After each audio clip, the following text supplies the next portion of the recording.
Tuusulajärviin 20.12.2009.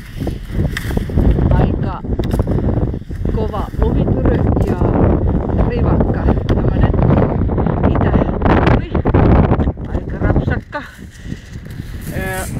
Ihan loistava hiihtäkeli. On vähän niinku hiihteliksi tällaisella kantohangilla. Lunta on vaan pikkusen tässä jäänpinnan päällä. Ja tuuli on muodostanut tällaisia jääkukkasia.